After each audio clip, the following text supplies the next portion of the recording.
กท่านครับกลับมาพบกับคลิปหน่วยคุยขยะในคลิปนี้เป็นแกลลอนนมเมจินะครับผมเป็นแกลลอน2 ลิตรนะครับมีหูหิ้ว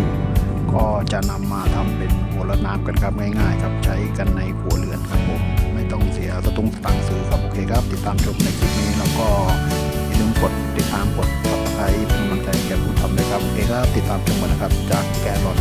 พลาสติกครับ